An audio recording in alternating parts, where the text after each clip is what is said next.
Hello everyone. आज का जो इंपॉर्टेंट टॉपिक है वो आपके लिए भी इंपॉर्टेंट बहुत ज्यादा होगा। रीजन क्या है पता है? सोचो, आज से 4 साल के बाद 2030 में अगर आपको अपने कंट्री और अपने नेबर कंट्री के आसपास जितनी सारी कंट्रियां हैं उन सभी में ये अगर आपको डिसाइड करना हो कि हम दोनों में या हमारे और दूसरे आपस के जितने सारे कंट्री हैं उनमें most powerful country in Asia कौन है, तो क्या बोलोगे आप?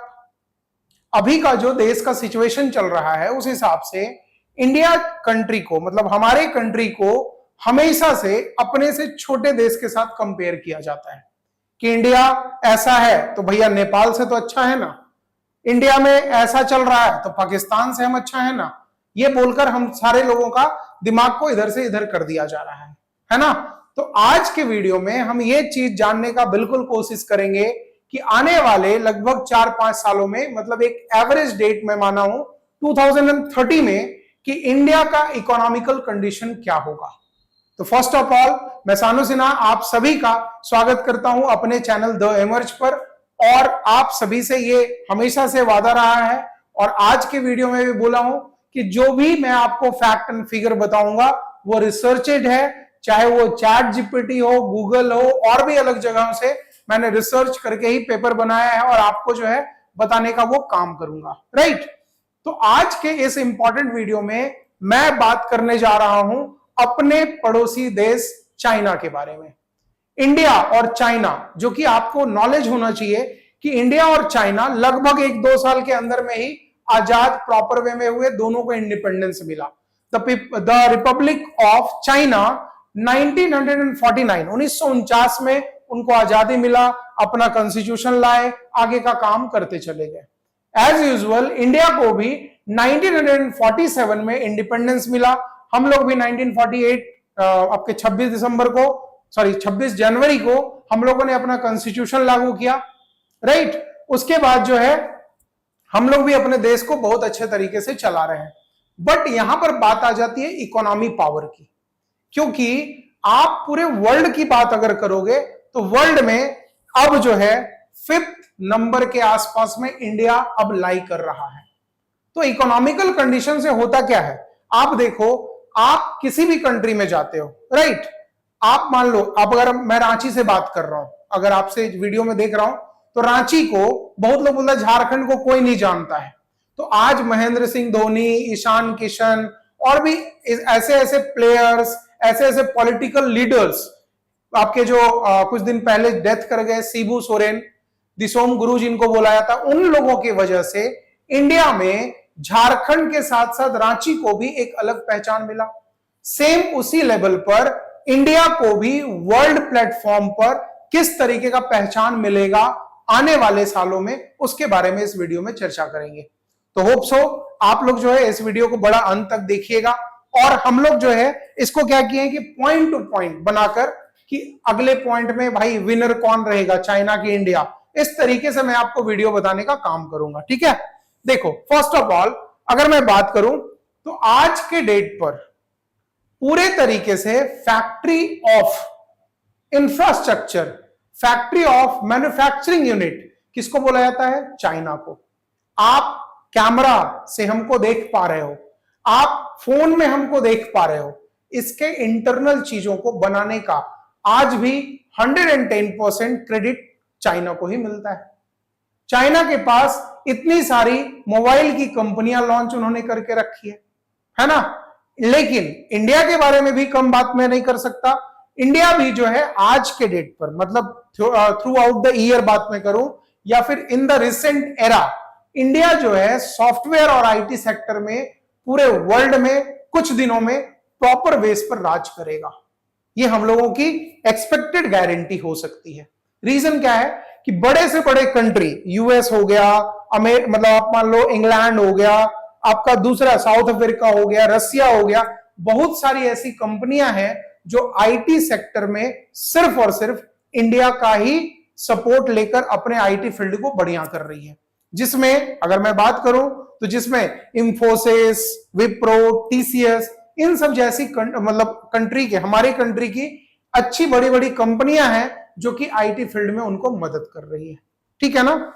अगर मैं बात करूं इकोनॉमिकल स्टेटस पर, तो मैं सबसे फर्स्ट में पॉइंट बात करता हूं कि 2030 में इंडिया का इकोनॉमिकल स्टेटस क्या रहेगा।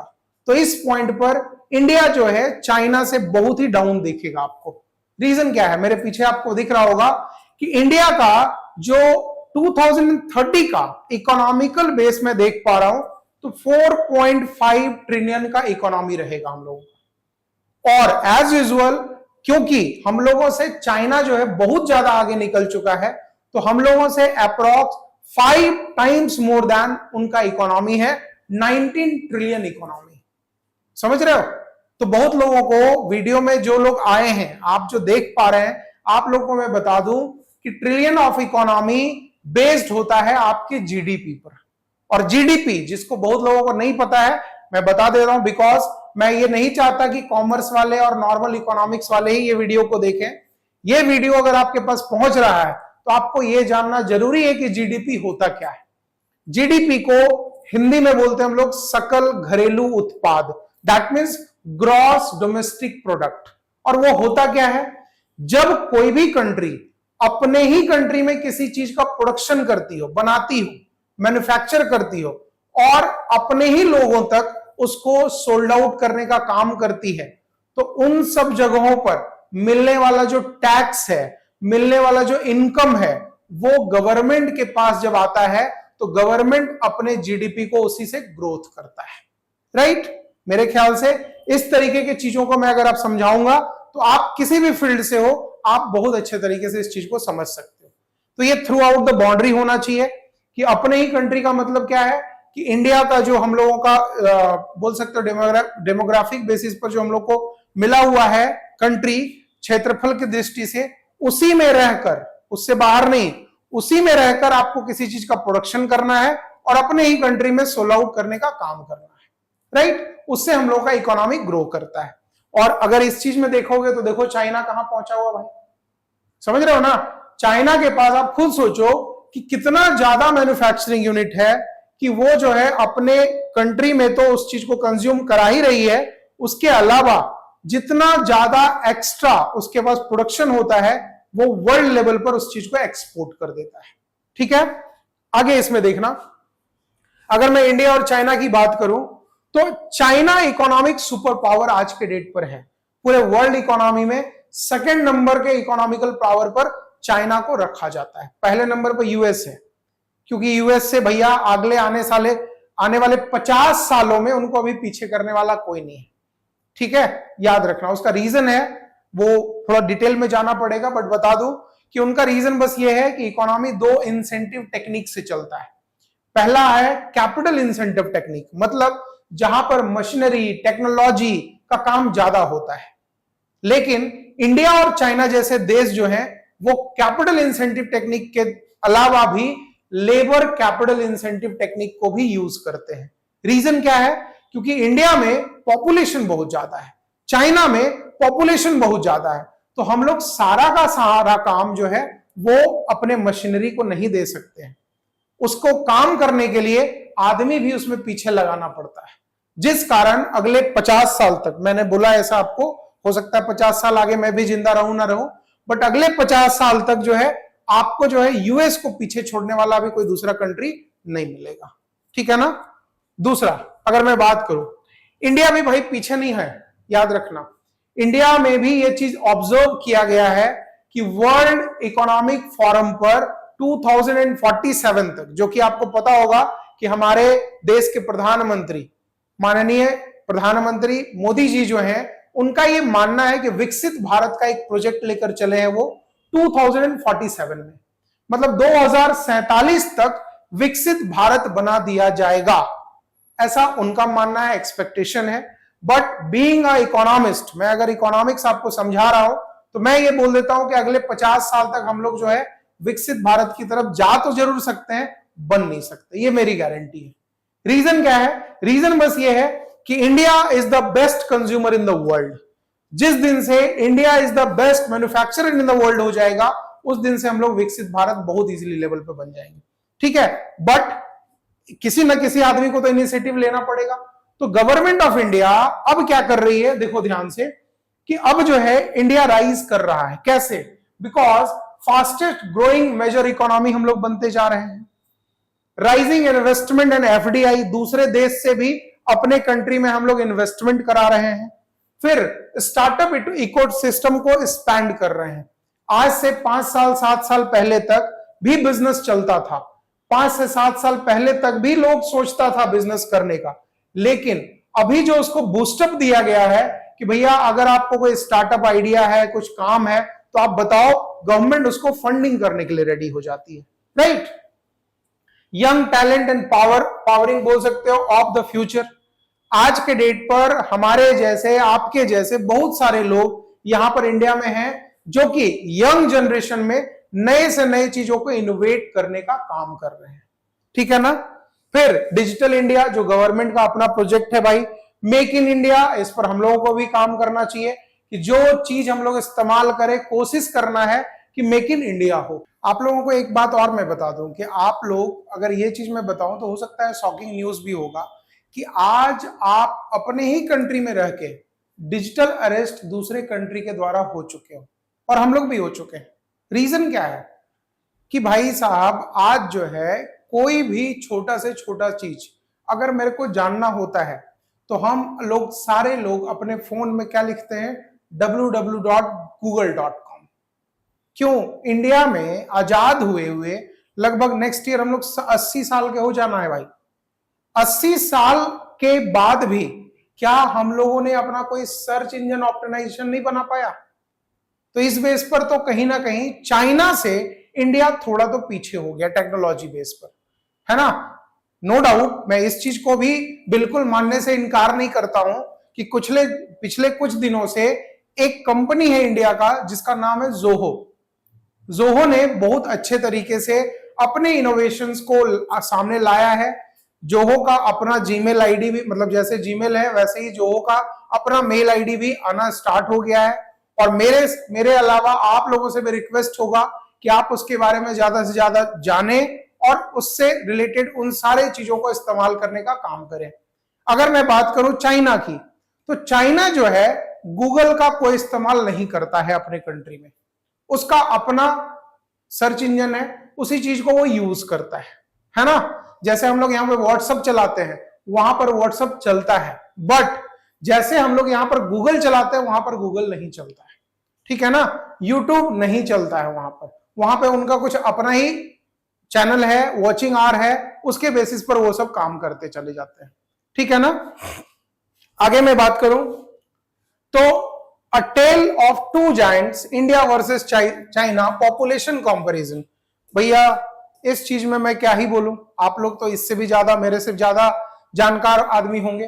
अभी जो है हम लोगों के पास अप्रॉक्स 1.43 बिलियन, इसको थोड़ा बढ़ा ही दो, 150 करोड़ लगभग 2030 तक हम लोग हो जाने वाले हैं, ठीक है।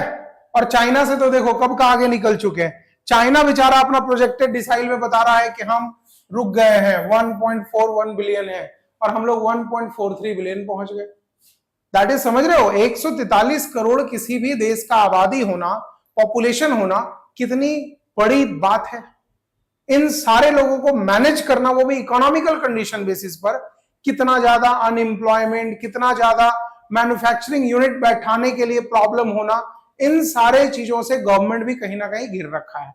तो अगर हम लोग लार्जेस्ट इकोनॉमी के बेस पर जाना चाहते हैं तो इन पॉपुलेशन को भी यूटिलाइज करना ज्यादा जरूरी है। मैंने अपने प्रीवियस वीडियो में पॉपुलेशन से रिलेटेड एक वीडियो बनाया था जिसमें बताया था कि सिर्फ और सिर्फ किसी देश का पॉपुलेशन हो जाना उसकी गलती नहीं है, उसका मैनेजमेंट सही तरीके से होना ये गलती है। अगर आप सही तरीके से मैनेजमेंट नहीं करते हो तो 110% हर एक देश में हर एक टाइम पर कोई ना कोई रैली निकलते रहता है कि देश के विरुद्ध नारा लगते रहता है कि भैया इस सरकार को हटाओ तब जाके मेरे को नौकरी मिल जाएगा। ऐसा कुछ नहीं होना है, ठीक है। नौकरी जब बीजेपी का government first time Atal Bihari Vajpayee time आया था उस टाइम भी प्रॉब्लम था, जब हमारे प्रधानमंत्री राजीव गांधी, इंदिरा गांधी रहे हैं उन लोग के टाइम पर भी प्रॉब्लम था, मोदी जी के टाइम पर भी प्रॉब्लम है और आगे आने वाले पीएम के टाइम पर भी प्रॉब्लम होगा। रीजन बस उसका एक है कि जब जहां पर ज्यादा पॉपुलेशन होगा वहां पर तकलीफ हमेशा होता ही रहेगा, है ना। ये चीज को याद रखना। आगे मैं बात करूं तो द फ्यूचर वर्कफोर्स, वर्कफोर्स सबसे बड़ा इनिशिएटिव है किसी भी कंट्री के लिए, ये चीज याद रखना। और इस डिफरेंसेस में वर्कफोर्स में इंडिया जो है चाइना से बहुत ज्यादा आगे निकल चुका है। रीजन मैं बताता हूं। रीजन ये है कि आने वाले कुछ सालों में चाइना के पास यंग वर्कफोर्स रहेंगे ही नहीं। वहां के सारे लोग ओल्ड एज कैटेगरी में जाने लगे हैं। और इंडिया में, पूरे वर्ल्ड में इंडिया से सब लोग डर रहा है। रीजन क्या है कि हमारे टोटल पॉपुलेशन का अप्रॉक्स 65 to 70% पर्सन जो है अभी भी यंग है। और यंग होने के कारण हमारा वर्कफोर्स एनर्जी सबसे ज्यादा आगे जाएगा। यह चीज याद रखना। जैसे देखो यहां पर, ये अगर मैं बात करूं, the shrinking workforce phases 1, phase 1 में क्या है, ओल्ड एज डिपेंडेंसी रेशियो देखो चाइना का, और वर्किंग एज पॉपुलेशन डाउन होता चला जाएगा भाई। ये चीज को अच्छे तरीके से याद रखना कि अगर आपका ओल्ड एज डिपेंडेंसी रेशियो बढ़ेगा तो 100% है, जब लोग बूढ़े होते चले जाएंगे तो उनके शरीर में वो पॉसिबल एनर्जी नहीं होगा कि वो प्रोडक्टिव चीजों को ज्यादा काम कर सके, है ना। और चाइना के लोग थोड़े से भाई खिसके किस्म के भी होते हैं। रीजन क्या है कि वहां के लोगों का थोड़ा सा, मैं भी थियोरेटिकल बेस पर कभी कभी पढ़ता हूं, तो वहां के लोग एक एक महीना, दो दो महीना तक छुट्टी ही नहीं लेते, काम ही कर रहे हैं। चाइना में, जापान में, दो चार ऐसी कंट्री है, वहां के लोगों को जबरदस्ती छुट्टी दिया जाता है कि भागो यहां से 2-3 महीना जाओ, एंजॉय करके आओ भाई, नहीं तो इतना काम करेगा पागल मर जाएगा, मेरा काम भी नहीं होगा और तुम भी किसी तरीके का आदमी नहीं रह पाओगे, ठीक है। और इंडिया में जान ही रहे हैं, इंडिया में जहां कल सैटरडे है तो आज से प्लान बनना स्टार्ट हो गया कि भाई सैटरडे संडे कहां जाना है। इंडिया के लोग एकदम चिल आउट करते हैं, ठीक है ना। अच्छा है भाई, कम से कम जिंदगी तो जी रहे हैं हम लोग अच्छे तरीके से। देखो इधर, ये तो बता ही दिया आपको। नेक्स्ट, ग्लोबल मैन्युफैक्चरिंग कंपटीशन का भी फेज 1 में ये प्रॉब्लम होगा ही होगा। प्रोडक्शन रेस में मैन्युफैक्चर, इंडिया जो है मैन्युफैक्चरिंग जाइंट्स बनेगा इन फ्यूचर। और आज आने वाले टाइम पर, या फिर आज के टाइम पर, चाइना को इंडस्ट्रियल लीडर बोला जाता है और अगले कुछ सालों तक बोला भी जाएगा। रीजन क्या है कि चाइना जो है पूरे ऑल ओवर वर्ल्ड में फैक्ट्री ऑफ मैन्युफैक्चरिंग यूनिट्स है। इस चीज को याद रखना। कोई भी काम आप देख लो, वीवो, ओप्पो, सायोमी और बहुत सारी ऐसी ब्रांडेड हैं, मतलब ऐसी बहुत सारी ब्रांड्स है स्मार्टफोन्स में जिसमें चाइना वर्क करती है। और हम लोग एज इट इज उसी लेवल को थोड़ा आगे ले जाने के कारण हम लोग जो है किन सब चीजों पर ज्यादा काम करते हैं कि मेक इन इंडिया, है ना, आत्मनिर्भर भारत, और भी किन सब चीजों पर काम कर रहे हैं कि हम लोग जो है अपने यहाँ, जैसे हम लोग के पास सबसे बड़ा सेमीकंडक्टर का प्रोडक्शन बहुत ज्यादा होना स्टार्ट हो गया, ये अच्छी बात है। आईटी फील्ड बहुत अच्छा हम लोग का डेवलप कर रहा है। सॉफ्टवेयर से रिलेटेड काम हम लोग बहुत अच्छे तरीके से कर रहे हैं। तो सारा का सारा, जरूरी नहीं कि किसी सामान को ही हम लोग बनाएं तो ही हम लोग ज्यादा अच्छे तरीके से इकोनॉमिकल कंडीशन पर आगे जा सकते हैं, ठीक है ना। अगर बात करें, देखो यहां पर चाइना मैन्युफैक्चरिंग का डोमिनेंस देखो, 2000 से लेकर 2023 तक में भैया चाइना मैन्युफैक्चरिंग आउटपुट जो है पूरे देश, पूरे वर्ल्ड का 35% प्रोडक्शन, सोच लो कि सिर्फ और सिर्फ चाइना से मिलता है, ठीक है। देखो यहां पर 220 से ज्यादा इंडस्ट्रियल क्लस्टर है, 41 मतलब 50 में से 41 मैन्युफैक्चरिंग कैटेगरी का रैंक 1 चाइना में ही है भाई। वर्ल्ड लार्जेस्ट गुड एक्सपोर्टर का भी काम कंसेक्यूटिव ईयर 14 से, सोच लो 14 साल से ज्यादा कंसेक्यूटिव ईयर्स में एक्सपोर्टर का भी डिग्री लेके रखा है भैया China. Next, made in China sold to 200+ countries and regions. मतलब आप किसी भी सामान को अगर खा रहे हो, आप किसी भी सामान को पहन रहे हो, आप किसी भी सामान को यूज कर रहे हो, तो उसके पीछे कहीं ना कहीं मेड इन चाइना जरूर लिखा होगा, है ना। और आप इस चीज से बिल्कुल पीछे नहीं हट सकते हो सकता है कि कुछ वीडियो लोग देखने के बाद मेरे को नीचे लिख दे कि भैया ये देश का देशद्रोही इंसान है, देश के बारे में गलत बोल रहा है। लेकिन भाई साहब, आप अगर कंपैरिजन अपने कंट्री को किसी दूसरे के साथ करना चाहते हो तो छोटे लेवल पर कभी नहीं करना है। आप अगर फॉर्च्यूनर में चल रहे हो तो आप जो है रिक्शे वाले के साथ कंपैरिजन कभी मत करो। अगर आप में हिम्मत है तो आप ऑडी और डिफेंडर में घूमने वाले लोगों के साथ कंपैरिजन करो कि कहीं ना कहीं उन लोगों के साथ मेरा कंपैरिजन कब फिट बैठेगा और हम उस लेवल तक कब पहुंचेंगे। समझ गए ना। नेक्स्ट, अगर मैं बात करूं तो इंडिया जो है अब डेट पर मैन्युफैक्चरिंग ग्रोथ लेवल पर बहुत ज्यादा आगे चलता जा रहा है। रीजन, हम लोग जो है मेक इन इंडिया प्रोजेक्ट से रिलेटेड चल रहे हैं। Built in India powering the world, ये एक स्लोगन लेकर चले हैं। इंडिया में बनाओ और पूरे वर्ल्ड पे राज करो भाई। तो इसमें हम लोग के साथ फायदा क्या हुआ, रैपिडली इंडस्ट्रियल बेस को हम लोग बढ़ाना स्टार्ट किए हैं, वर्ल्ड क्लास मैन्युफैक्चरिंग इंफ्रास्ट्रक्चर बैठाना स्टार्ट किए हैं, लोगों को यहां से दूसरे देश भेजकर स्किल्ड लेबर या स्किल्ड वर्कफोर्स बना रहे हैं, integrate with global supply chains and attractive investment destination, ये काम हम लोग कर रहे हैं। अगर सही तरीके से देखोगे तो देखो, कंट्रीब्यूशन टू जीडीपी, इंडिया का कंट्रीब्यूशन टू जीडीपी 8% से लेकर 25% तक पहुंच गया है। जो मैंने आपसे पहले बताया जीडीपी का प्रॉपर डेफिनेशन मैंने आपको समझा दिया है कि पहले लगभग 100 रुपया में 8 रुपया हम लोग इंडिया से कमाते थे, मतलब लोग यहीं बनाते थे और यहीं कमाते थे। लेकिन अब इंडिया में क्या हो गया, चेंजेस क्या देखने को मिला कि लगभग 100 रुपए में 25 रुपया हम लोग अपने जीडीपी से ही निकाल ले रहे हैं। तो ये खुशी की बात है ना। आगे देखो, चाइना के लिए चैलेंजेस क्या है भाई। चाइना के लिए चैलेंजेस क्या है कि चाइना का जीडीपी ग्रोथ रेट अब घटता जा रहा है। चाइना जो है 10% था 2010 में, आज 2024 आते आते तक 25 आते आते तक 3% पर रुक गया है। रीजन क्या है, उसका वर्कफोर्स।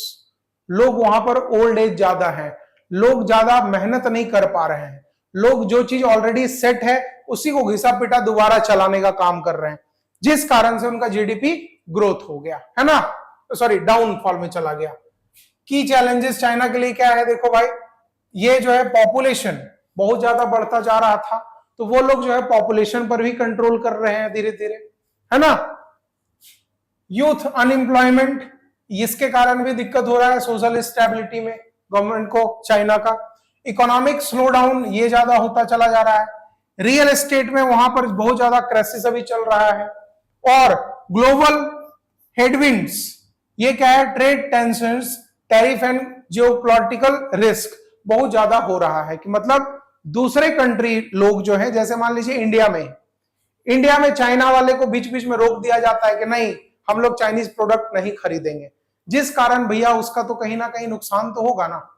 लेकिन एज अ इंडियन पर्सन, आप भी इंडिया के ही लोग देख रहे होगे वीडियो को, मैं आप लोग को बता दूं कि पूरे देश में एक पर्व आता है, वो है दिवाली का पर्व।